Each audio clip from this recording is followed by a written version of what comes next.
Another kind of graph that we'll experience when dealing with polar coordinates is something called a limacon.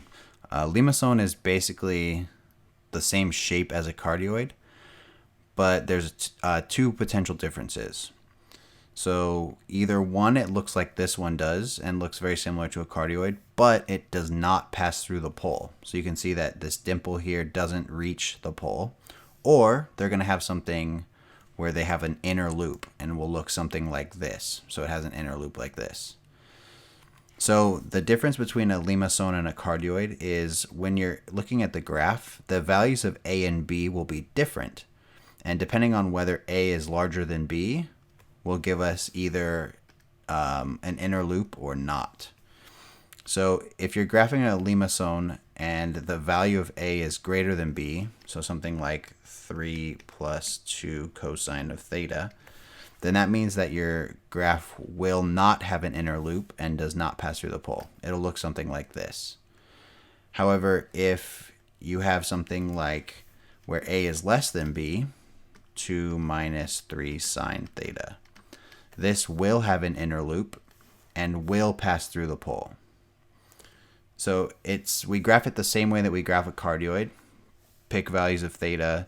If it's a sine function, we graph from quadrants 1 and 4. If it's a cosine function, we graph from quadrants 1 and 2 and use symmetry to graph the rest of the function. So let's take a look at an example of graphing a limacon.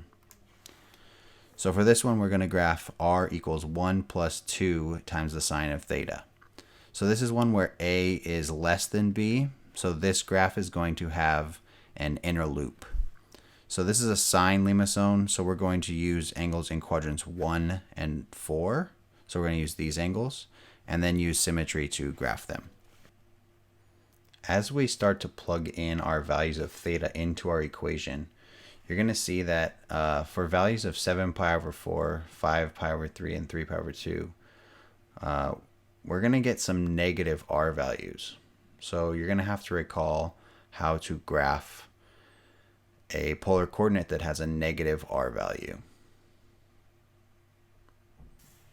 Now that we have the values of r and theta, we can use these and just graph them on our coordinate plane. Now, if you notice here, there are 3 values that have a negative r value.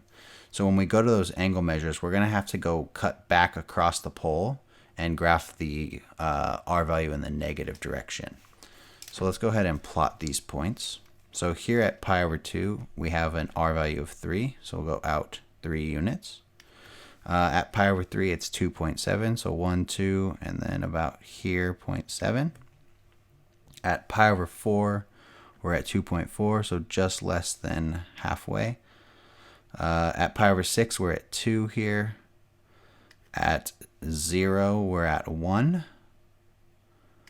At 11 pi over 6, we're at 0, so we actually don't go out at all. So that was here. At 7 pi over 4, we have negative 0.4. So we're on this angle measure here, but we have to go back across the pole, back to 0.4, so a little less than halfway. At 5 pi over 3, we have negative 0.7, so cut back across and we'll be right here at negative 0.7. And then at 3 pi over 2, we have negative 1, so we're up here. So our graph looks like a spiral, but then again, we're going to use symmetry to graph the other side. So here, it's going to be there. It's going to be here. It's going to come back to the pole. Here we're going to be back at 1. Here we'll be at 2. Here we'll be at 2.4. Here we'll be at 2.7, and then back to 3. So our graph looks something like this. So it's going to come and approach this here, and as we get to this part, it comes through. Whoops! It comes through and loops around like this, and then loops back, and then comes back up here. So this is a limacon.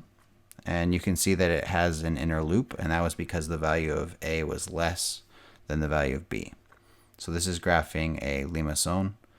When it has an inner loop, it will go through the pull.